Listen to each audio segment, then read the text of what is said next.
बंदी छोड़ सतगुरु रामपाल जी परमेश्वर जी की जय हो। सभी भाई बहनों को पवन दास की तरफ से प्यार भरा सत साहिब। भाई और बहनों, आज 7 दिवसीय साध संगति का समापन है।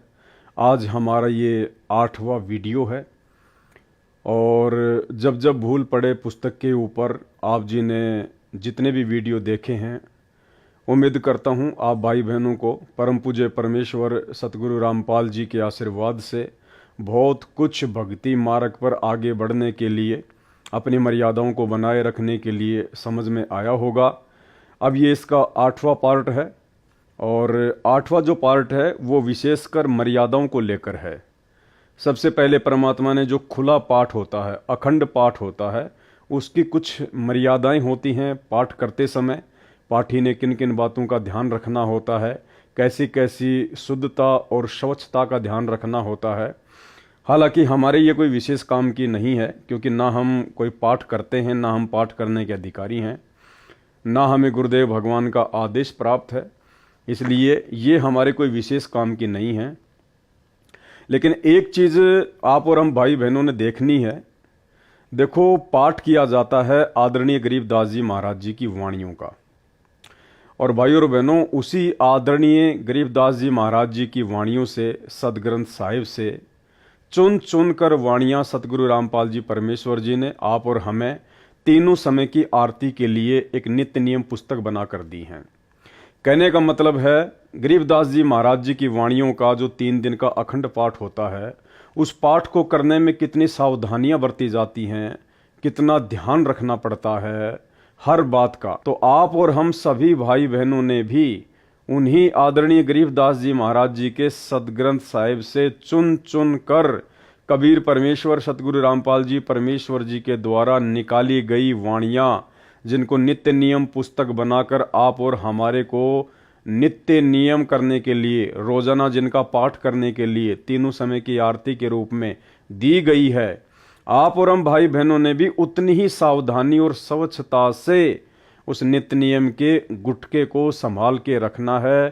तीनों समय की आरती करते समय, उनका पाठ करते समय सावधानियां रखनी है, क्योंकि हम 13वें पंथ के पंथी हैं। परम पूज्य परमेश्वर सतगुरु रामपाल जी परमेश्वर जी के शिष्य और उनकी शिष्याएं हैं।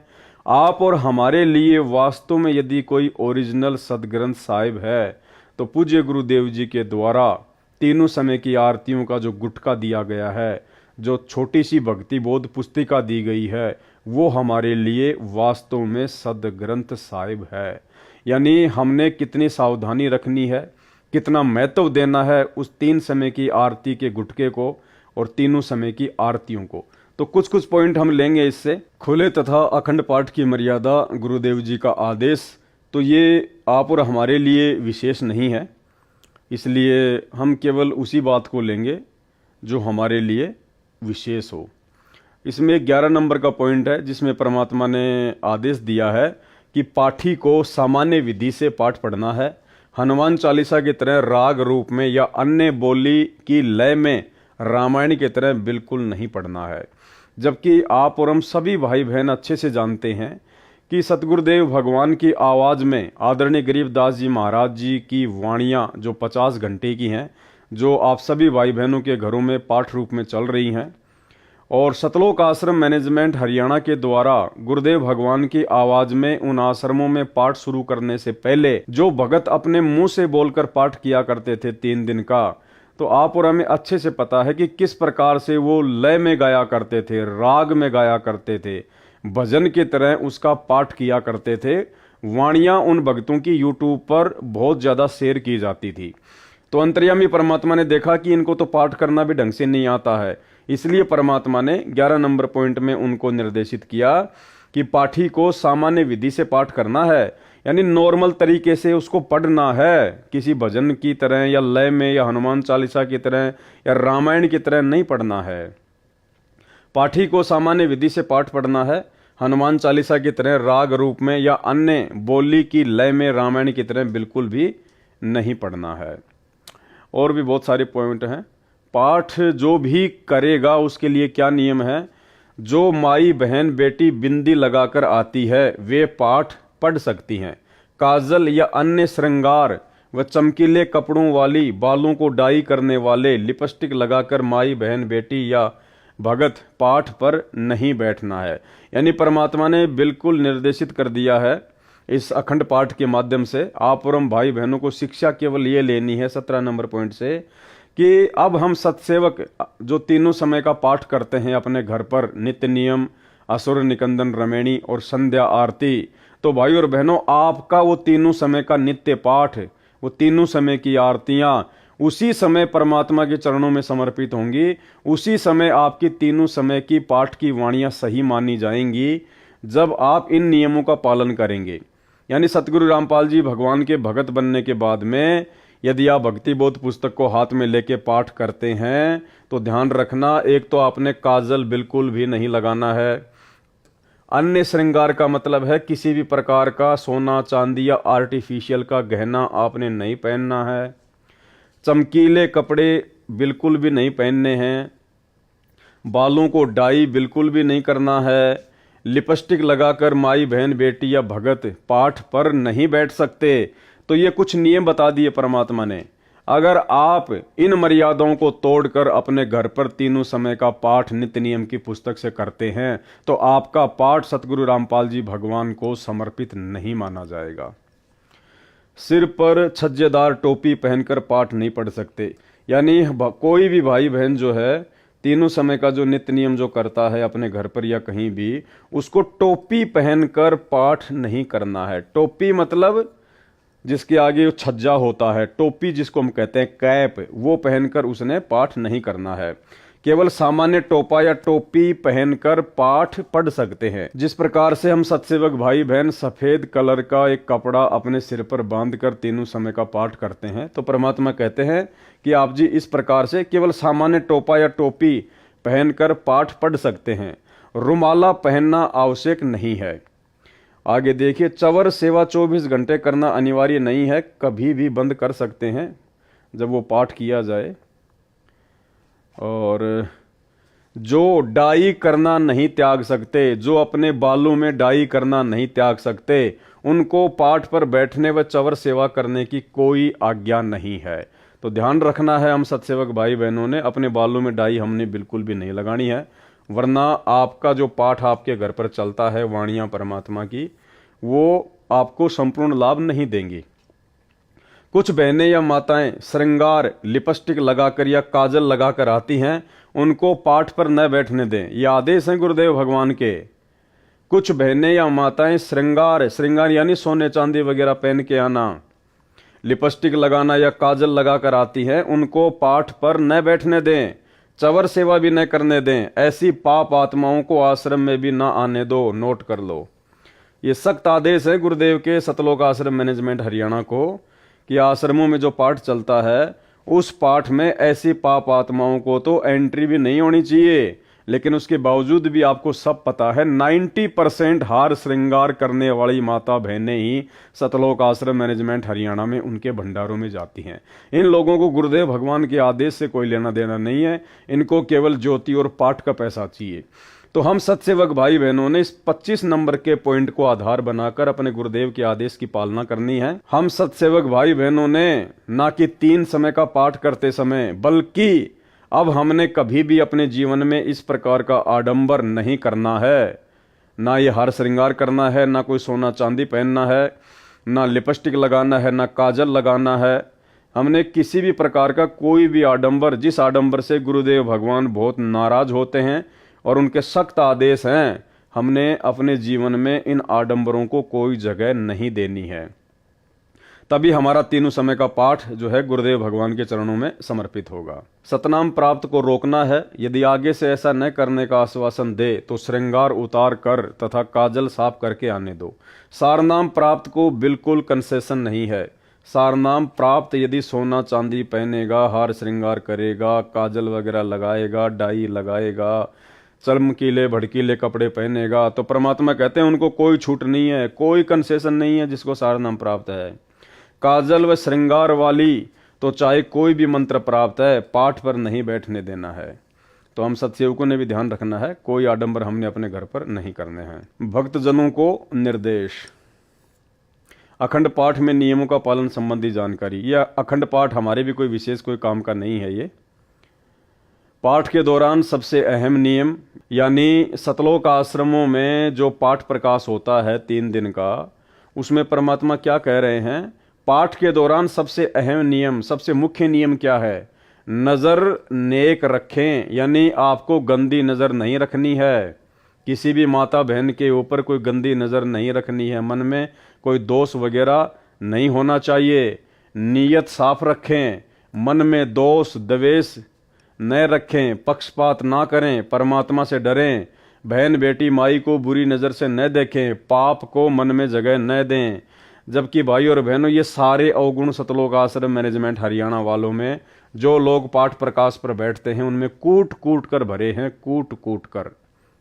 तो आपका पाठ करवाना उन आश्रमों में कितना लाभदायक है, कितना आपको पुण्य मिलेगा, ये आप जी भली भांति परमात्मा के द्वारा बताए गए इस नियम से समझ सकते हैं। पाठ के दौरान सबसे अहम नियम, तो आप और हमने, जो हम सत्सेवक हैं, हम जो अपने घर पर पाठ करते हैं तीनों समय का, नित्य नियम, असुर निकंदन रमैणी और संध्या आरती, तो परमात्मा कहते हैं पाठ के दौरान सबसे अहम नियम, नज़र नेक रखें, नीयत साफ रखें, मन में दोष द्वेष न रखें, पक्षपात न करें, परमात्मा से डरें, बहन बेटी माई को बुरी नज़र से न देखें, पाप को मन में जगह ना दें। तो सतलोक आश्रम मैनेजमेंट हरियाणा से जुड़े हुए भाई बहन जो उन आश्रमों में पाठ करवाते हैं, तो भाई आप जी भली भांति इन लोगों के आचार विचार व्यवहार से ये 80 पेज का लेटर पढ़ के आपने देख लिया होगा इन नियमों के ऊपर ये लोग कितने खरे उतर रहे हैं। तो आपका पाठ बिल्कुल भी आपको वो लाभ नहीं देगा जो लाभ आदरणीय गरीबदास जी महाराज जी की वाणियों से आपको मिलना चाहिए। जो सेवादार व पाठी इन नियमों को खंड करेगा, उसके द्वारा किया गया पाठ लाभ के स्थान पर हानि करेगा, उसे भी कष्ट उठाना पड़ेगा, पाठ करने वाले को भी कष्ट उठाना पड़ेगा, और जो पाठ करवा रहा है उसको भी लाभ की जगह क्या मिलेगा? हानि करेगा उसको, हानि। और यही कारण है पाठ करवाते करवाते, ज्योति करवाते करवाते भी सतलोक आश्रम मैनेजमेंट हरियाणा वाले परमात्मा से दूर होते जा रहे हैं। और भी कुछ इसके नियम हैं।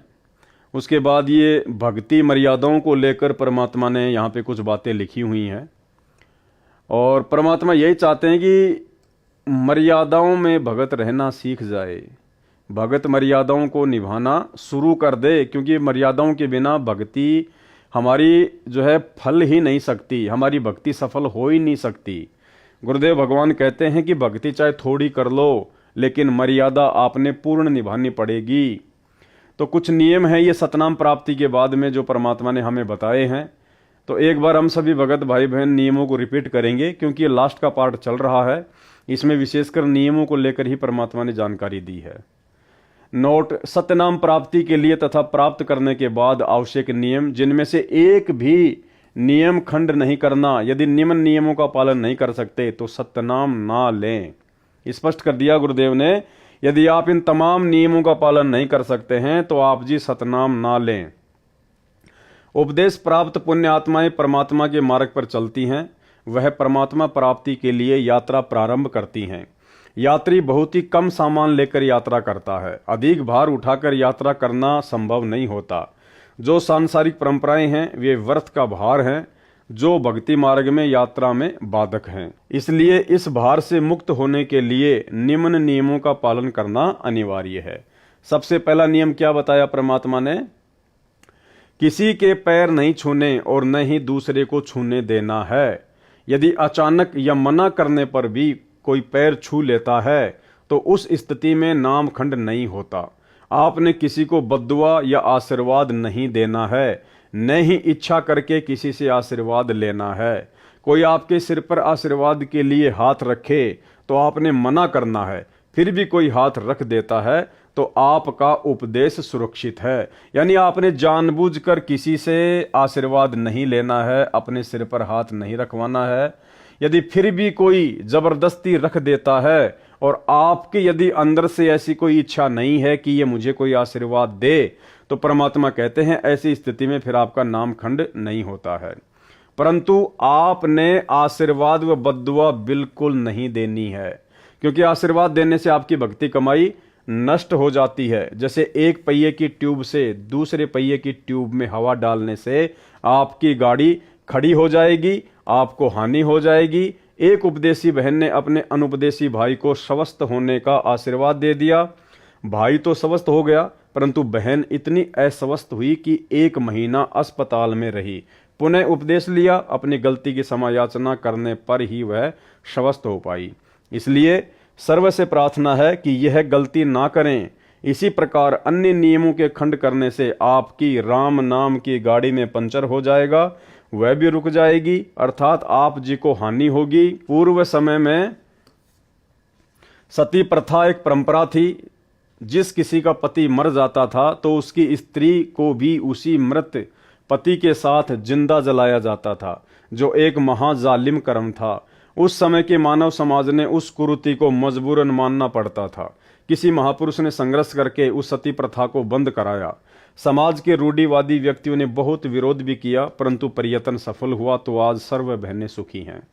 इसी प्रकार ये सर्व परंपराएं जानो जो मानव समाज पर भार हैं, इनको समाप्त करने से ही भार मुक्त हो सकेंगे तथा भक्ति मार्ग पर आसानी से चल सकेंगे। दूसरा नियम है, टीवी, कंप्यूटर तथा मोबाइल में फिल्म, सीरियल, मैच, कार्टून देखना तथा मोबाइल में वीडियो गेम आदि नहीं खेलना है। यानी किसी भी प्रकार का कोई गेम, कोई मैच, कोई कार्टून, कोई फिल्म, कोई धारावाहिक, कोई सीरियल हम भगत भाई बहनों ने विशेषकर सतनाम प्राप्त करने के बाद गुरुदेव का विशेष आदेश है कि आपने ये गलती भूलकर भी नहीं करनी है। जो भाई बहन साथ संगति से जुड़ चुके हैं, भले उन्होंने संकल्प नाम दीक्षा ही ली है, उनके लिए तो सारे के सारे नियम लागू हैं। हमने किसी प्रकार की कोई भी कोताही नहीं बरतनी है, भले आपने संकल्प ही लिया है, भले आपको प्रथम नाम ही है, ठीक है। तो परमेश्वर कह रहे हैं कि हमने टीवी, कंप्यूटर तथा मोबाइल में फिल्म, सीरियल, मैच, कार्टून देखना तथा मोबाइल में वीडियो गेम आदि नहीं खेलना है। अब बताइए, इन आश्रमों में लोगों को नाम दीक्षा दिलाई जाती है, लोगों को सारे नियम समझाए जाते हैं। अब वो भगत भाई बहन जो उपदेश प्राप्त कर रहे हैं, जो सतनाम प्राप्त कर रहे हैं, वो कैसे इन नियमों का पालन करेंगे? जब नाम दीक्षा दिलाने वाले गुरुदेव के कलयुगी परिवार वाले, सतलोक आश्रम मैनेजमेंट हरियाणा वाले, जो स्वयं दुनिया के लिए बैडमिंटन का स्टेडियम बना के दे दिए, धनाना गांव वालों के लिए 50 लाख रुपए की लागत से बैडमिंटन का स्टेडियम बना दिया गया है। खुद गुरुजी का लड़का कबड्डी के मैच की टीम को 31,000 रुपए दे रहा है। तो बताइए भाई और बहनों, उन्हीं सतलोक आश्रम मैनेजमेंट वालों से उपदेश प्राप्त करने वाले भाई बहन आखिर कैसे गुरुदेव भगवान के इन नियमों का पालन करेंगे? लेकिन इन नियमों का पालन भाई और बहनों आप और हम सत्सेवकों ने विशेष तौर पर करना है, यदि भक्ति मार्ग पर सफल होना है तो। नंबर 3, किसी को दान बिना सिला कपड़ा, सीधा आदि नहीं देना है। देखो क्या कह रहे हैं परमात्मा, किसी को दान बिना सिला कपड़ा, सीधा नहीं देना है। सीधा का मतलब क्या होता है? सीधा का मतलब होता है आटा, चावल, दाल, चीनी, नमक, चाय पत्ती, साबुन, इसको कहते हैं सीधा सामान देना।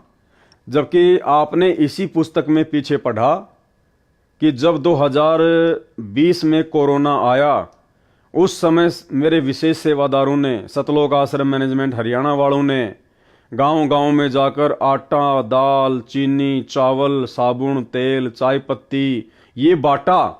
तो भाई ये परमात्मा का नियम है, 3 नंबर नियम है कि जब हमें सतनाम प्राप्त हो जाता है तो हमने किसी भी भगत को सीधा सामान नहीं देना है, बिल्कुल भी बिना सिला हुआ कपड़ा भी किसी को दान में नहीं देना है, किसी को पहनने के लिए नहीं देना है।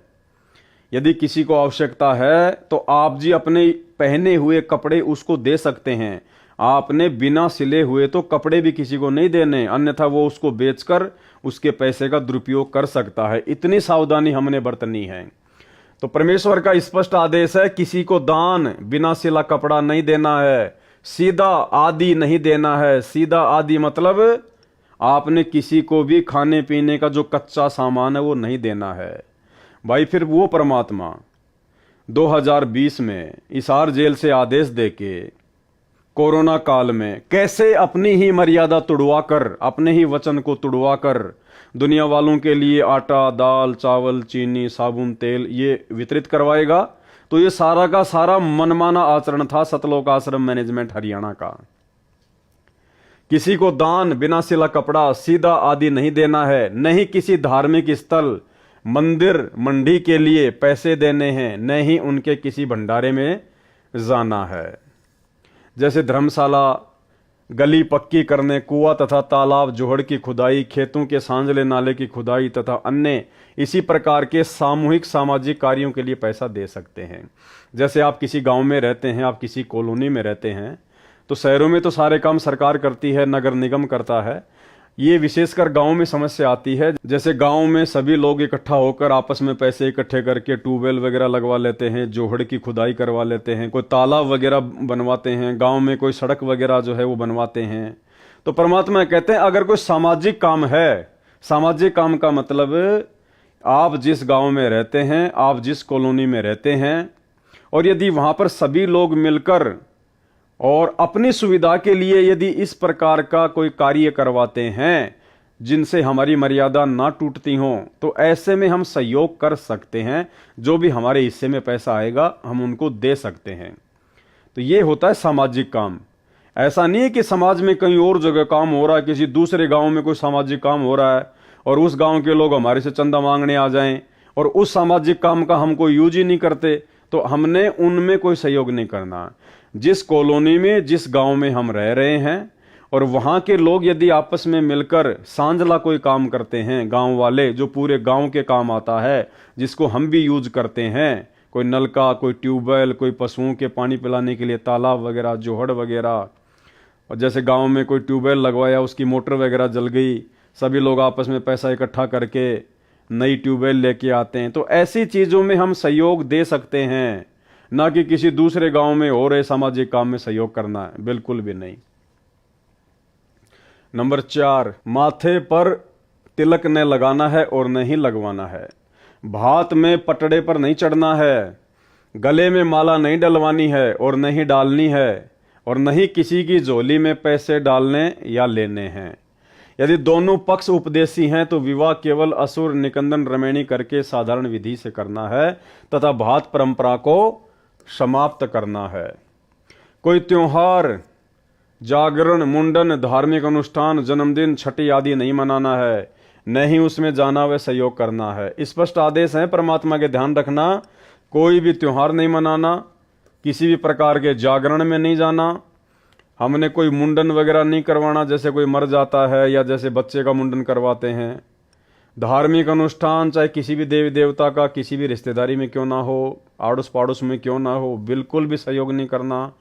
जन्मदिन चाहे पाड़ोस में क्यों ना हो, बिल्कुल नहीं जाना। चाहे घर में किसी काका, ताऊ, चाचा के बच्चे का जन्मदिन क्यों ना हो, हमने उस दिन स्पेशली उन लोगों के खाना नहीं खाना है, उसकी जन्मदिन पार्टी में नहीं जाना है, बिल्कुल भी। छठी, जैसे कोई बच्चा वगैरह हो जाता है, गांव वाले मिलकर ताश वगैरह खेलते हैं, हमने वो भी नहीं मनानी है, आदि नहीं मनाना है, न ही उसमें जाना व सहयोग करना है। ध्यान रखना इन बातों का। नंबर 6, किसी को दुआ या बद्दुआ नहीं देनी है। नंबर 7, किसी को good morning, good afternoon, good evening, good night आदि शब्द नहीं बोलने हैं। यदि कोई बोलता है तो उसे समय अनुसार केवल morning morning, evening evening, afternoon व नाइट नाइट 2-2 बार बोल सकते हैं। यानी हमने किसी भी आदमी को सुबह के समय गुड मॉर्निंग नहीं बोलना है। यदि सामने वाला गुड मॉर्निंग बोलता है तो हमने भी उनको गुड मॉर्निंग नहीं बोलना है। Number 8, happy birthday, happy new year तथा गुड बाय आदि शब्द नहीं बोलने हैं। यदि कोई आपसे बोलता है तो उसे धन्यवाद या थैंक यू बोल दें। क्या बोलो? धन्यवाद या थैंक यू। नंबर 9, सिखों को छोड़कर संत बाबा रूप में दाढ़ी ना हो। इसके ऊपर दास विशेष तौर पर वीडियो बना चुका है। इसमें परमात्मा का स्पष्ट आदेश है कि सिखों को छोड़कर, सिख कौन? जिन लोगों ने संत रामपाल जी से दीक्षा नहीं ले रखी है, उन सिखों को छोड़कर यदि सिख समाज का कोई भी व्यक्ति संत रामपाल जी से उपदेश लेता है तो संत या बाबा रूप में, यानी भगत रूप में या अन्य किसी बाबा रूप में उसने दाढ़ी नहीं रखनी है, ना सिर पर बाल रखने हैं, ना उसने पगड़ी वगड़ी पहननी है। यानी सिख समाज की जो परंपराएं हैं, यदि आप संत रामपाल जी से उपदेश ले रहे हैं तो आपने उन समस्त परंपराओं को, सिख समाज की परंपराओं को त्यागना है। नंबर 10, बहनों ने नेल पॉलिश और लिपस्टिक नहीं लगाना है। नंबर 11, परफ्यूम तथा सेंट आदि नहीं लगाना है, यानी किसी भी प्रकार का हमने ये फालतू के चौंचले वगैरह नहीं करने हैं। अपने आप को बिल्कुल सिंपल तरीके से रखना है। 12, विवाहित बहनें केवल सिंदूर या बिंदी में से एक चीज लगा सकती हैं। नंबर 13, किसी अनुपदेशी का जूठा नहीं खाना है, यदि अनजान में खाया है तो समा होता है, भविष्य में ध्यान रखें। नंबर 14, हाथों पर मेहंदी नहीं लगानी है, किसी बीमारी के कारण लगा सकते हैं। हाथों में मेहंदी लगाने से नाम खंड होता है। सिर बालों में रंग काली मेहंदी या डाई नहीं लगानी है। यदि आपको कोई प्रॉब्लम है, कोई दिक्कत है, डॉक्टर यदि आपको सर में मेहंदी लगाने की सलाह देता है ठंड के लिए, तो आप जी ठंड के लिए लगा सकती हैं। बाकी सफ़ेद बालों को काला करने के लिए या युवा दिखाई देने के लिए बिल्कुल भी हमने डाई का या मेहंदी का प्रयोग नहीं करना है। कहने का मतलब है साधु सोई जो सीधा चाल है, हमने किसी भी प्रकार का कोई आडंबर नहीं करना है। नंबर 15, शादी में जाते हैं तो पैसे, सगुन, वार फेरी, मुंह दिखाई पर पैसे नहीं देने हैं, यानी जो आडंबर लोग करते हैं वो हमने बिल्कुल भी नहीं करने हैं। विदाई के समय घर में नारियल नहीं फोड़ना है। कन्या विदाई के समय गाड़ी पर पानी डालना या सगुन के लिए धक्का लगाना अर्थात सगुन करना मना है।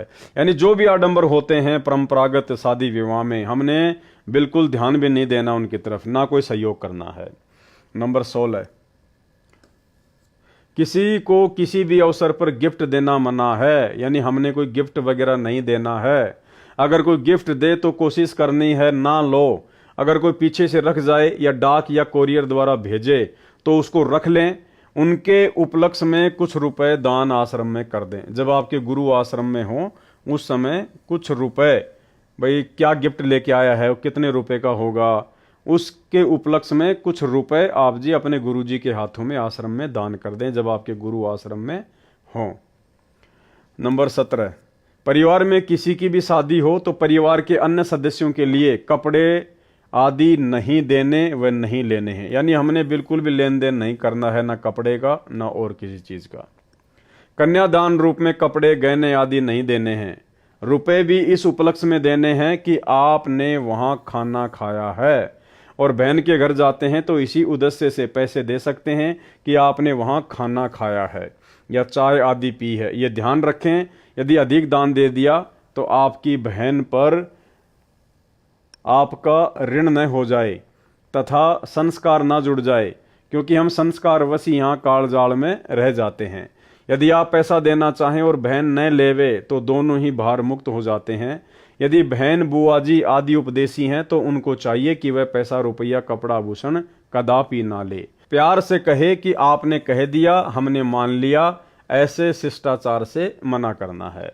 19 नंबर, स्कूल में गायत्री मंत्र बोलते समय ओम शब्द नहीं बोलना है, क्योंकि जिसे गायत्री मंत्र कहते हैं यह यजुर्वेद के अध्याय 36 का मंत्र 3 है।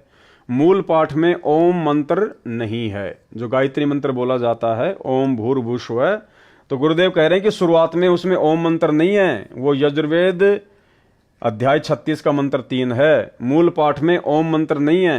वेद परमात्मा की अनूठी देन है, इसमें वृद्धि या कटौती करना परमात्मा का अपमान है, लाभ के स्थान पर हानि ही होती है। इसलिए इस मंत्र के साथ ओम नहीं बोलना है। यजुर्वेद के अध्याय 36 मंत्र 3 अर्थात कथित गायत्री मंत्र मात्र परमात्मा की महिमा का एक मंत्र है। इसे पढ़ने से परमात्मा के गुणों का ज्ञान होता है। जैसे बिजली की महिमा कहीं लिखी हो तो उसको कविता बनाकर गाते रहने से बिजली के गुणों का ज्ञान तो हो जाता है, परंतु बिजली का लाभ नहीं मिल सकता। लाभ तो बिजली का कनेक्शन लेने से ही मिलेगा। इसी प्रकार यजुर्वेद अध्याय 36 मंत्र 3 जिसको गायत्री मंत्र बताकर जाप करने को कहते हैं वह व्यर्थ है, क्योंकि यह मंत्र तो परमात्मा की महिमा का ज्ञान कराता है, परमेश्वर के गुणों अर्थात लाभ को बताता है। वह लाभ अधिकारी संत से सत्यनाम व सारनाम की दीक्षा प्राप्त करके अर्थात कनेक्शन लेकर ही प्राप्त हो सकते हैं। यजुर्वेद अध्याय 36 मंत्र 3 अर्थात गायत्री मंत्र की आवृत्ति करने से नहीं, फिर भी कोई अज्ञानी व्यक्ति विद्यार्थियों को विवश करे तो ओम शब्द का उच्चारण न करें। स्कूल में यदि आपके बच्चों को गायत्री मंत्र बोलने के लिए विवश किया जाता है तो अपने बच्चों को बता दें कि बेटा शुरू में ओम मत बोलना, बाकी आगे का मंत्र बोल लिया कर। गायत्री मंत्र का भूर्भुवस्सुवः से ही उच्चारण प्रारंभ करें। ओम एक अक्षर को न लगाएं। अध्यापकों को चाहिए कि यजुर्वेद अध्याय 36 मंत्र 3 की अपेक्षा संत गरीबदास जी महाराज जी की वाणी से मंगलाचरण विद्यार्थियों से बुलवाएं। गायत्री मंत्र से कई गुना लाभ होता है, परंतु सतनाम तथा सारनाम बिना सब व्यर्थ है। नंबर 20, मुर्दे के अंतिम संस्कार में लकड़ी डाल सकते हैं, कंधे पर या अन्य साधन द्वारा शव को ले जा सकते हैं। 21, मुर्दे पर एक से अधिक कफन नहीं डालना है। यदि आपसे पहले किसी ने कफन डाल रखा है तो आपने कफन नहीं डालना है, क्योंकि कफन केवल एक ही होता है। अगर पहले कफन डाल रखा है फिर किसी ने एक से अधिक ज्यादा कफन डाला है तो नाम खंड होता है। नंबर 22, शादी में खाना खा सकते हैं, ये मानकर पैसे दे सकते हैं कि आपने यहाँ भोजन खाया है। नंबर 23, यदि दोनों पक्ष उपदेशी हैं तो पीलिया देना, छुचक देना बंद करना है। एक पक्ष अनुपदेशी है तो केवल 2-2 जोड़ी कपड़े केवल जच्चा व बच्चे को देने हैं। नंबर 24, नौकरी पर ऑफिस में जब कोई रिटायर होता है तो ऑफिस में सभी आपस में पैसे इकट्ठे करके उसे गिफ्ट तथा पार्टी देते हैं। ऐसा कर सकते हैं, इसमें थोड़ा बहुत दे सकते हैं, लेकिन उपदेशी ने कतई नहीं लेना है। 25, घर में जब बहन आती है तो उसे कपड़े व पैसे नहीं देने हैं। अगर बहन या बेटी अनुपदेशी है तो बहुत कम 1 या 2 जोड़ी कपड़े दे सकते हैं। बच्चों के लिए खाने पीने का सामान भी दे सकते हैं। और अगर जब बहन के घर जाते हैं तो साथ में बच्चों के लिए फल मिठाई आदि लेकर जा सकते हैं। 26, स्कूल में विदाई पार्टी के समय बच्चे पैसे दे सकते हैं। 27, यदि गौशाला की कमेटी रजिस्टर्ड है तो रुपए दे सकते हैं। यदि रजिस्टर्ड नहीं है तो चारा आदि दे सकते हैं। 28, शादी की मिठाई कोई घर में लेकर आए तो और कुछ शादी के नाम के कार्ड के साथ मिठाई लाते हैं तो हृदय से मना करें। फिर भी कोई रख जाए तो खा सकते हैं। उसके बदले में कुछ रुपए आश्रम में दान कर दें, आप पर भार नहीं रहेगा।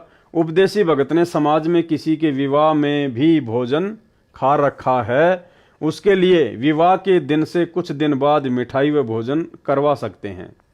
यह छूट केवल एक बार है, आगे से विवाह में मिठाई बनाने की परंपरा बंद है। सामान्य भोजन बनाएं। नंबर 29, भगत भाई आपस में उधार सामान एक दूसरे से ले सकते हैं, और अगर आपस में एक दूसरे के घर आते जाते हैं तो बच्चों के लिए खाने पीने का सामान ले जा सकते हैं। नंबर 30, भाई या बहन की आर्थिक स्थिति कमजोर हो तो आर्थिक या अन्य मदद उधार रूप में कर सकते हैं। बहन को चाहिए कि उस पैसे को लौटाएं जिससे उस पर भार नहीं बनेगा। यदि बहन या भाई धन लौटाने में असमर्थ है तो भाई कभी बहन पर तथा बहन भाई पर पैसे लौटाने का दबाव ना बनाए। 31, लड़की की शादी में माता पिता अपनी लड़की को 4 जोड़ी कपड़े दे सकते हैं, पैसे नहीं। अगर लड़के की शादी में लड़की वाले बगैर नाम वाले हैं और वो अगर जबरदस्ती अपनी लड़की को कुछ देना चाहें तो इसी प्रकार लड़की की शादी में लड़के वाले अनुपदेशी कुछ मांग करें तो स्पष्ट मना कर दें, बिल्कुल नहीं लेना देना है। 32, जिन लड़कियों का विवाह होता है वे जिन कपड़ों को पहनकर विवाह मंडप अर्थात रमेणी में बैठे उन्हीं कपड़ों में अपनी ससुराल जाए, अन्य पोशाक न बदले। किन्हीं परिस्थितियों में बदलनी पड़े, जैसे मिट्टी लग जाए, गीली हो जाए या अन्य कारण से खराब हो जाए तो बदल सकते हैं, अन्यथा नहीं। सुनने में आया है कि कुछ बहनें रमेणी में विवाह के समय सामान्य पोशाक पहनती हैं, बाद में तड़क भड़क वाली पोशाक पहनकर ससुराल जाती हैं। वह मर्यादाओं के विरुद्ध है। विवाह के समय जैसी भी नई या पुरानी पोशाक पहन रखी है उसी को पहनकर ससुराल में जाएं, अन्य या उपरोक्त परिस्थितियों में पोशाक बदली जा सकती है। नंबर 33, आपके द्वार पर कोई भिक्षुक आता है या कहीं बाजार में आपसे कोई भिक्षा मांगता है तो उसे पैसे ना दें, खाना खिला दें। यदि उसको वस्त्र की आवश्यकता है तो वस्त्र बिना सिला न दें, पुराना या नया सिला हुआ कपड़ा दें। कंबल चादर भी पुराना दें, नहीं तो अधिकतर भिक्षुक शराबी कबाबी हैं, नए कपड़ों को बेचकर शराब आदि नशीली वस्तुओं का प्रयोग करते हैं, वह दोष दान करने वाले को भी लगेगा। एक श्रद्धालु ने कहा कि यह अच्छा सा नहीं लगता कि भिक्षुक को रुपए न दें, आत्मा नहीं मानती। उसके लिए उत्तर, एक उदाहरण यह है कि एक भद्र पुरुष ने एक भिखारी को 100 रुपये की भिक्षा दी। पहले वह भिक्षुक पाव शराब पीता था, अपनी पत्नी व परिवार को परेशान करता था। उस दिन 100 रुपये प्राप्त होने के कारण उस भिखारी ने आधा बोतल शराब पी ली। शराब के नशे में अपनी पत्नी को पीट डाला। उस भिखारी की पत्नी ने बच्चों समेत आत्महत्या कर ली। उस जेंटलमैन के 100 रुपये के दान ने एक परिवार को उजाड़ दिया। इसका दोष दानकर्ता को है। गीता में लिखा है कि कुपात्र को किया दान लाभ के स्थान पर हानि ही करता है। कबीर परमेश्वर जी भी कहते हैं, गुरु बिन माला फेरते गुरु बिन देते दान, गुरु बिन दोनों निष्फल है चाहे पूछो वेद पुराण। नंबर 34, किसी भी नियम के खंडित हो जाने पर आपको परमेश्वर जी से मिलने वाला लाभ बंद हो जाएगा। जैसे बिजली का कनेक्शन कट जाने पर सर्व लाभ बंद हो जाते हैं, जो कार्य बिजली से होने थे वे रुक जाते हैं। इसी प्रकार परमात्मा की शक्ति से जो आपको तथा आपके परिवार को लाभ मिलना था वह रुक जाता है। एक बहन ने बताया कि उसके पति ने दीक्षा भी ले रखी है, किसी भी नियम का पालन नहीं करता। इसी प्रकार एक भगत ने अपनी पत्नी की शिकायत की, उसके विषय में यह जाने कि उनका नाम खंडित हो चुका है। ऐसे व्यक्तियों का कोई भयंकर पाप कर्म है, नाम खंडित होने पर वह पाप कर्म अपना प्रभाव करके हानि करेगा। जब तक मर्यादा में रहकर भक्ति करते हैं तो वह पाप कर्म हानि नहीं कर सकता। एक बहन ने ऐसे ही नाम खंडित कर रखा था। कुछ वर्षों के बाद उसकी जीभ में कैंसर का रोग हो गया। उस बहन से पूछा कि अब क्या आपको टीवी देखना, लिपस्टिक लगाना अच्छा लगता है? उसने रोते हुए कहा, नहीं। इसी प्रकार परिवार व शरीर में हानि से बचने के लिए तथा परमात्मा से लाभ प्राप्त करके मोक्ष प्राप्ति के लिए मर्यादा में रहें, अन्यथा पाप कर्म आपको नुकसान कर देगा। इसलिए सर्व पुण्यात्माओं से पुनः निवेदन है कि सर्व नियमों का विधिवत पालन करके मानव जीवन को सफल बनाएं तथा पूर्ण मोक्ष प्राप्त करके सदा सुखी बने। ये ध्यान रखना भाई और बहनों, आगे काम आएगा। यानी सतगुरु रामपाल जी भगवान हमें जो उनके आध्यात्मिक नियम हैं, जो भक्ति के नियम हैं, परमात्मा ने 34-35 नियम हमारे को बता दिए। इनमें कोई छूट नहीं है, कोई कंसेशन नहीं है। और स्पष्ट तौर पर परमात्मा कह रहे हैं कि इसलिए सर्व पुण्यात्माओं से पुनः निवेदन है कि सर्व नियमों का विधिवत पालन करके मानव जीवन को सफल बनाएं तथा पूर्ण मोक्ष प्राप्त करके सदा सुखी बने, सतलोक में निवास करें। यानी नियमों में कोई छूट किसी भी प्रकार की किसी के लिए भी नहीं होगी। जो विद्यार्थी शिक्षा समय में मौज मस्ती करते हैं वे शिक्षा से वंचित रह जाते हैं, आजीवन कष्ट उठाते हैं।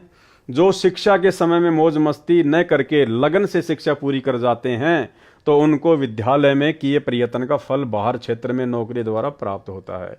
इसी प्रकार सर्व मानव परमात्मा प्राप्ति के विद्यालय में विद्यार्थी यानी भगत हैं।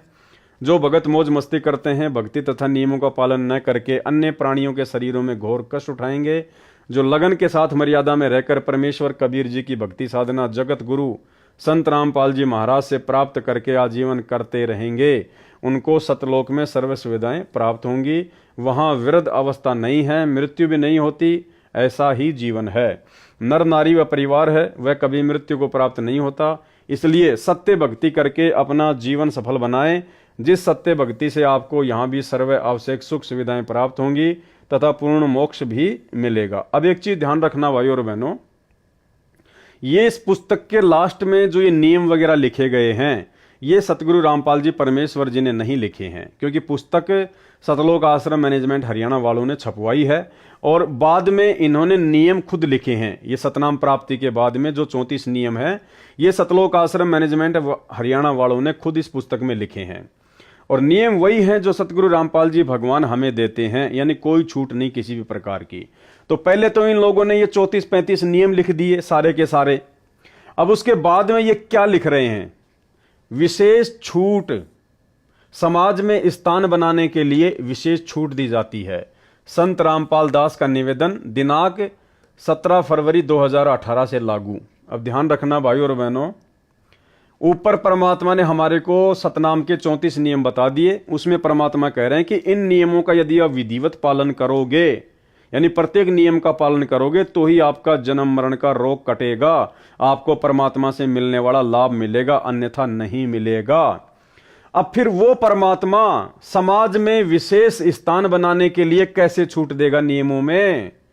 ये देखिए इसी पुस्तक में लिखा हुआ ये विशेष छूट समाज में स्थान बनाने के लिए। अरे हमने अभी भी समाज वालों से ही भाईचारा निभाना है क्या? इतना ज्ञान समझा दिया, 30 साल कम नहीं होती है। गधे को गीता पढ़ाओ वो भी बैकुंठ जाने को तैयार हो जाए। अब 30 साल बाद में संत रामपाल जी नियमों में छूट देंगे और वो भी समाज में स्थान बनाने के लिए। अब 30 साल बाद भी भक्तों को समाज में स्थान चाहिए क्या? तो ये सतलोक आश्रम मैनेजमेंट हरियाणा का काल प्रेरणा से मनमाना आचरण है, संगत को भक्ति मर्यादाओं से नीचे गिराने के लिए। क्योंकि दो ही शक्ति हैं, दयाल और काल। दयाल ने 28 साल से ज्ञान दिया, नियम बताए, कोई छूट नहीं दी। और काल सतलोक आश्रम मैनेजमेंट हरियाणा वालों में कुप्रेरणा करके, क्योंकि भक्ति का आधार है नियम, मर्यादा। अगर आप मर्यादा में नहीं हैं, नियम नहीं निभाओगे, तो आपकी भक्ति लाख जन्म भी सफल नहीं हो सकती, चाहे आप किसी भी संत की शरण में क्यों ना हो। तो ये विशेष छूट कौन देगा? सतगुरु रामपाल जी परमेश्वर जी तो नहीं देंगे। ना कभी हमने उनके 28 वर्षों के सत्संगों में कभी सुना कि बच्चों आपको थोड़ी बहुत मैं छूट दे रहा हूं नियमों में, आपको समाज में स्थान बनाने के लिए, अपने रिश्तेदारियों में स्थान बनाने के लिए मैं आपको छूट दे रहा हूं। पहले भक्ति सौदागर पुस्तक चलती थी ज्ञान गंगा से पहले, तो एक सत्संग में परमात्मा ने कहा कि भाई हमने इस भक्ति सौदागर पुस्तक के शुरू में सारे नियम लिख दिए हैं, अगर इस आश्रम की तरफ मुंह करो तो पहले नियम पढ़ के आना, अगर ये नियम निभा सको तो नाम दीक्षा लेना आके, नहीं तो अपने घर बैठे रहना। आप खुद सतगुरु रामपाल जी परमेश्वर जी के मुख कमल से सुन लीजिए, 2010 का यह सत्संग है। कहते नकबे सर नकबा बनी पैर थी हार हमेल, 1-1 लाख के गहने पहरा करती, आज वो सुंदरी से कुतिया बनी देख साहिब के खेल। तो पुण्यात्मा, ये इन बातों से डर लगना चाहिए। इन बातों से डर लगने लगेगा, मालिक में रुचि बनेगी और भजन करने को दिल करेगा। और ये लोग दिखावा जो ड्रामा है, नाचा कूदी, ये बकवाद मन में आवे को नहीं, ये कहने की आवश्यकता नहीं पड़े। दास ने कैसा मत करियो, हाँ कहना तो पड़ता है एक बार बालक को, कुछ दिनों के बाद फिर आपकी रुचि ना बढ़े। इतना तो इस दास को विश्वास हो गया है कि परमात्मा के बच्चे भगवान को पहचानने लग गए, क्योंकि अब शिक्षित समाज है।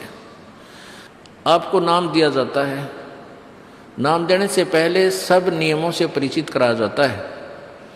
और हमने ये पुस्तक बनाई है भक्ति सौदागर को संदेश, इसके प्रथम अध्याय में ही हमने नियमों का पूरा विस्तार से विवरण दिया है कि कोई भी पुण्यात्मा इस आश्रम की तरफ आएगा तो पहले तैयार होकर आवे। पहले क्या होता था कि भक्तजन समझाते थे नाम ले लो तुम्हारा कल्याण हो जाएगा, बड़े सुख होते हैं, यहाँ आ जाते थे उपदेश लेने, और यहाँ आकर के हम फिर उनको लिस्ट दिखाते थे ये नियम निभाने हैं, तो भाग जाते थे कि नहीं हमारा भी ये नियम नहीं निभा, क्योंकि वो उल्टे रंग में रंगे हुए वो सारे। तो अब उनको पहले ये लिख कर दे दिया कि तुम तैयार होकर आ जाना, तुम्हारा मन मानने तो आना, क्योंकि कल्याण होगा इस मर्यादा में रहने से। तो अब ये दास देख रहा है कि अब कितना डर लगता है बहन बेटी भाइयों को, बच्चों को। अब वो कहीं, क्योंकि समाज हमारा जो है सारा का सारा समाज काल प्रेरित है, उन्हीं क्रियाओं को कर रहा है जो ना करने वाली होती हैं। और हमारा भक्त एक घर में एक व्यक्ति ने नाम ले लिया और 5-6 व्यक्ति वो सारे शास्त्र विरुद्ध साधक हैं, तो उनके साथ संघर्ष बनता है बेचारे का जा करके। फिर भी वो इतना दृढ़ है, डरता है, आकर पूछता है जी मेरे पे ऐसी गलती होगी, मेरा नाम तो खंडनी हो गया, आगे से नहीं करूँगा। तो कहने का भाव ये है कि पहचानने लग गए तुम परमात्मा को और संघर्ष करना सीख गए, आप सफल होगे, देख लेना एक दिन।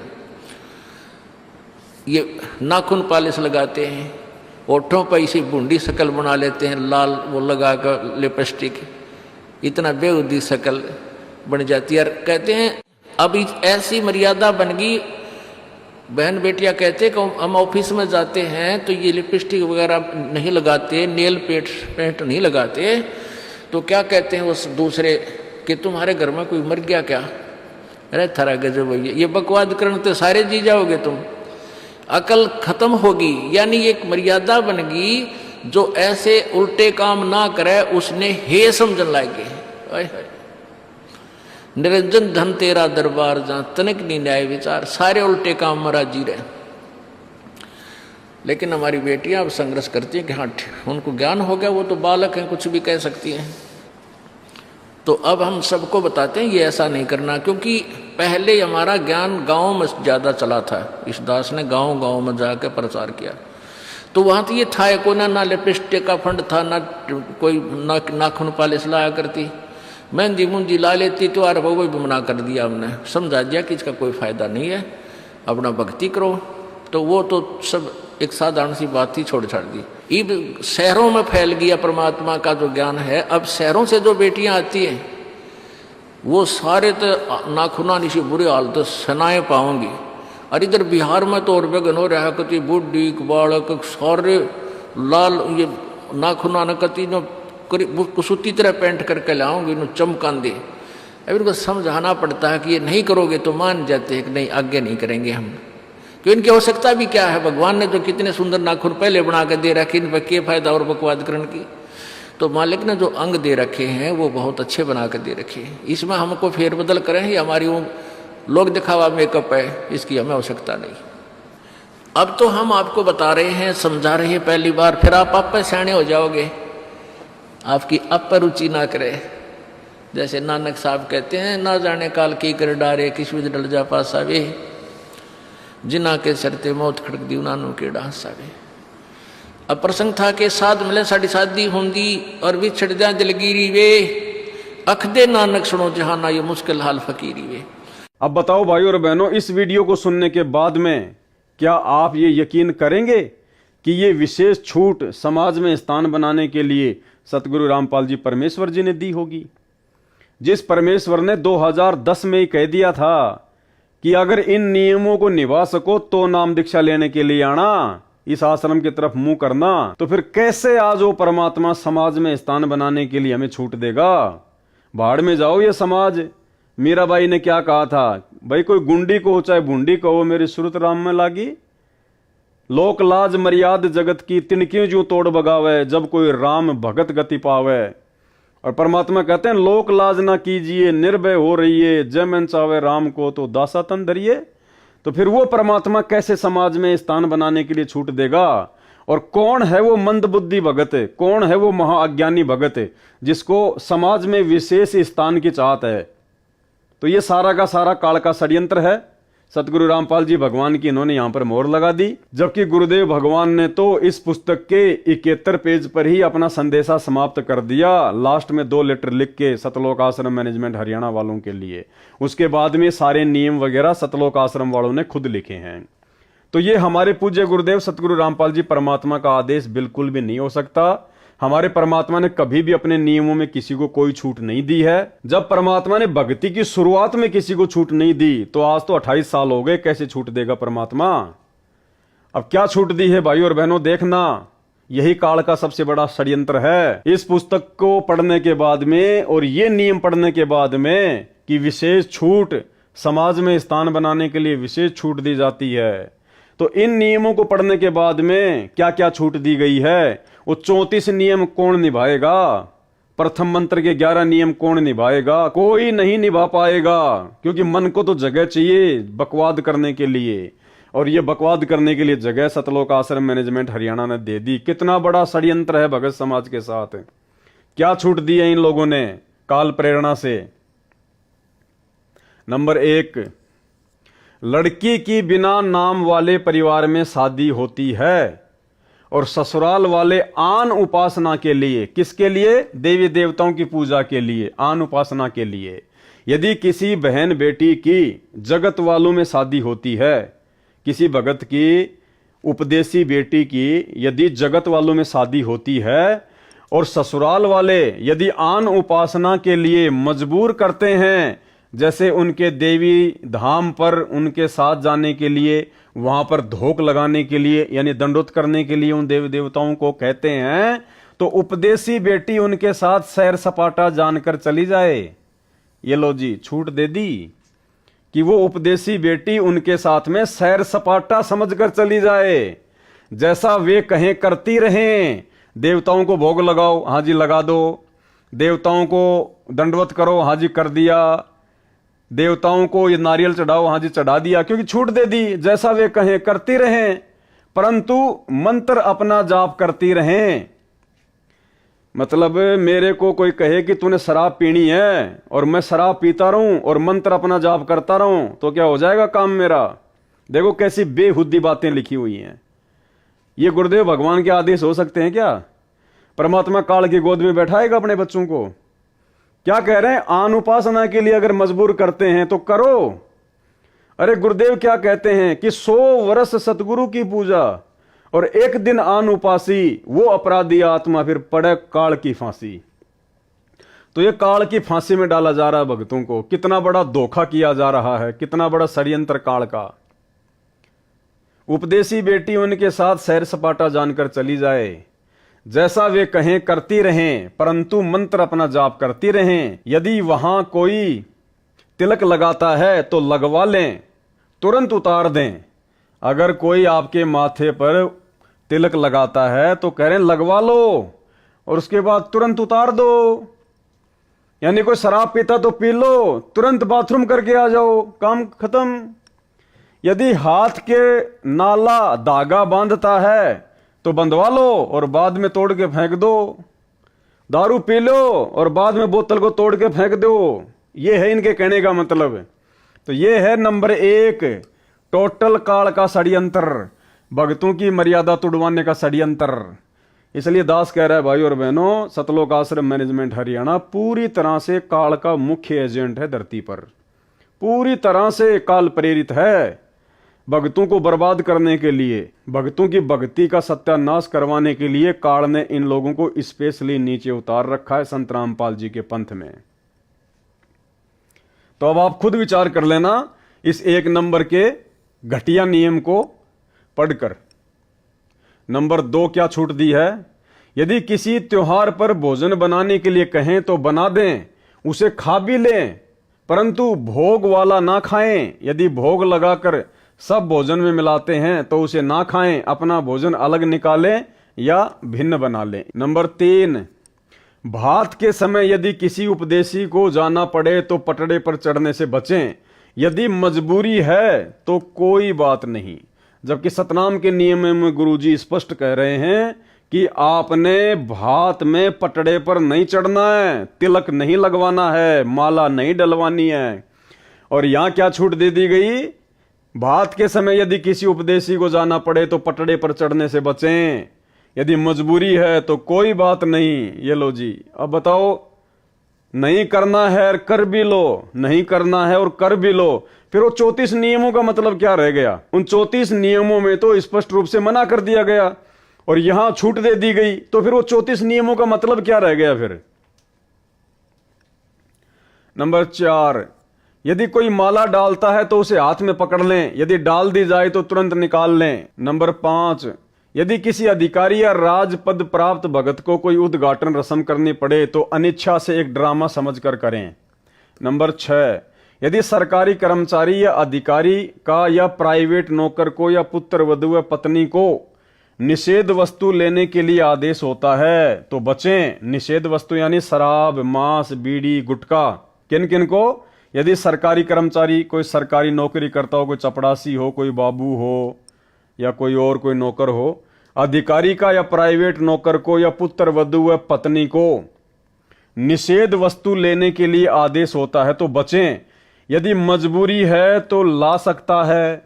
देखो, अगर आपके घर में आपका ससुर अनुपदेशी है और आप उसकी जो है पुत्र वधु हैं, और आपका ससुर या आपका जो पति है वो शराबी है, वो आपको अगर शराब लाने के लिए कहे, आपका बाप अनुपदेशी आपको कहे कि बेटा जा दारू की बोतल लेके आ, नहीं तो घर में नहीं रहने दूंगा, तो क्या कह रहे हैं सतलोक आश्रम मैनेजमेंट हरियाणा वाले? यदि मजबूरी हो तो ला सकता है, जैसे शराब, सिगरेट लाने, मांस बनाने, फौज में या होटल में या कहीं नौकर को व विवाहित बहनों को सास ससुर पति आदि आदेश दें तो मजबूरी मानकर दुखी मन से परमात्मा से क्षमा मांग कर करें। भाई मर्यादा रह आ गई। आप जहां नौकरी कर रहे हैं वो भी शराब ला के दे सकते हैं, बीड़ी ला के दे सकते हैं, मांस बना के दे सकते हैं। आपके घर में आपका पति, आपका ससुर अनुपदेशी है, आपको मांस बनाने के लिए कहता है बना दो, शराब लाने के लिए कहता है ला दो, उसका पैक बनाने के लिए कहता तो उसका पैक बना दो, गुटखा बीड़ी लाने के लिए गए तो ला दो। अरे फिर मर्यादा रह कहां गई भाई? क्या मतलब फिर भक्ति का? फिर क्यों नियम दिए संत रामपाल जी ने? क्यों इतना वो प्रयत्न कर रहे हैं 30 साल से? अगर ये सारे कुक्रम करने हैं तो फिर नियम देने की जरूरत क्या पड़ गई थी गुरु जी को? तो ये सारा का सारा आपकी आंखों के सामने भाई और बहनों, कितना बड़ा षड्यंत्र इस 80 पेज के लेटर में आप भाई बहनों की मर्यादा तुड़वाने के लिए। यानी परमात्मा ने जो कहना था इस 80 पेज के लेटर में पिछले 7 वीडियो में आप भाई बहनों को अच्छे से समझवा दिया। उसके बाद देखो लास्ट में काल का षड्यंत्र, यानी कोई 5 किलो देसी घी का हलवा बनाए और उसमें फिर 1 मुट्ठी बालू रेत की डाल दे। वो काम सतलोक आश्रम मैनेजमेंट हरियाणा ने ये विशेष छूट दे के नियमों में बाद में कर दिया। क्या आपने कभी अपने गुरुदेव के मुख से सुना, किसी भी सत्संग में सुना कि बच्चों आपको नियमों में छूट दी जा रही है? तो देख लो आपकी आंखों के सामने है भाई और बहनों। यानी आप बीड़ी भी ला सकते हैं, सिगरेट भी ला सकते हैं, मांस भी पका सकते हैं, देवी देवताओं को धोख लगा सकते हैं, भोग लगा सकते हैं, कोई नियम मर्यादा नहीं है, कुछ भी कर सकते हैं आप, जैसे दूसरे पंथों में चलता है वो काम हो गया। इसलिए दास कह रहा है इन आश्रमों में केवल इन लोगों को पैसा चाहिए ज्योति पाठ का, भगत जाओ भाड़ में, भक्ति जाओ भाड़ में, मर्यादा जाओ भाड़ में। ये हैं काल के एजेंट। एक बार दोबारा पढ़ लो। यदि सरकारी कर्मचारी या अधिकारी का या प्राइवेट नौकर को या पुत्र वधू व पत्नी को निषेध वस्तु लेने के लिए आदेश होता है तो बचें। यदि मजबूरी हो तो ला सकता है, जैसे शराब, सिगरेट लाने, मांस बनाने, फौज में या होटल में या कहीं नौकरों को, विवाहित बहनों को सास ससुर पति आदि आदेश दें तो मजबूरी मानकर दुखी मन से परमात्मा से क्षमा मांगकर करें। कुछ दिन में परमात्मा अड़चन समाप्त कर देगा। भाई मर्यादा टूटेगी, उसको काल उठा ले जाएगा तो हो गई समस्या समाप्त। फिर पहले उनको मना करें कि मैं ये पाप नहीं कर सकता, फिर भी जोर दें तो कहें कि इसका पाप आपको लगेगा, कहकर कर दें। यानी आपको कोई जबरदस्ती दारू पिलाने का प्रयास करे तो पहले तो मना करो और उसके बाद में लेके गिलास लगा के मुंह के गट गट पी के बोल दो कि तेरे को पाप लगेगा। बताओ ये कोई जायज बात है कोई?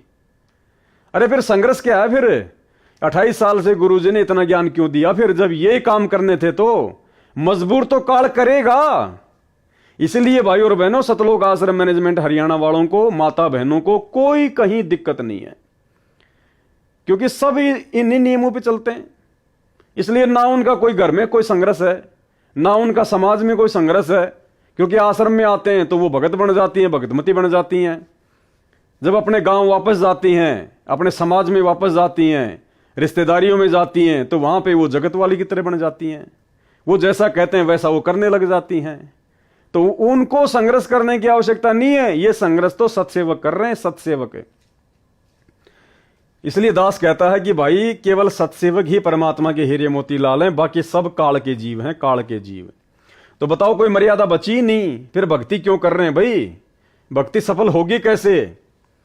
अरे डॉक्टर ने आपके कैंसर का ऑपरेशन कर दिया और कैंसर के रोगी को डॉक्टर ने कह दिया भैया तेरे को मीठा बिल्कुल भी नहीं खाना, तेरे लिए जहर समान है, ध्यान रखना इस बात का।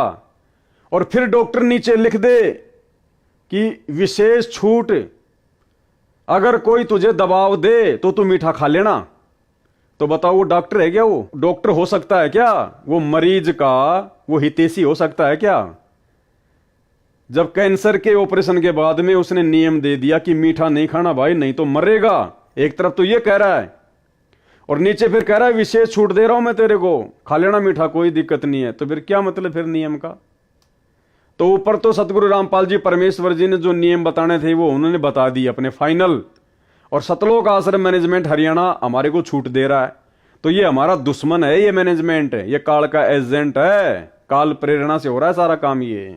नंबर 7, यदि सैनिक या सिपाही को गोली मारने का आदेश होता है तो मना ना करे, क्योंकि वह दोष आदेश करने वाले को लगता है। उसकी नौकरी यही है, रण में शहीद हुए सैनिक व सिपाही को स्वर्ग प्राप्ति होती है। भैया हम संत रामपाल जी के भगत हैं, हमारे को स्वर्ग नहीं चाहिए, हमारे को सतलोक चाहिए। तो गोली मारने वाला कहां जाएगा? स्वर्ग में जाएगा। और दूसरी बात भैया, जब राजा इब्राहिम सुल्तान को ज्ञान हुआ ना तो उसने अपना राज्य त्याग दिया था, राज्य कि मुझे तो भक्ति करनी है, बाढ़ में जाओ, ये इंद्र जैसा राज्य। हाँ भाई 30-40 हजार की नौकरी के लिए खाली स्वर्ग में जाओगे क्या? ये आप लोग स्वयं सोच लेना।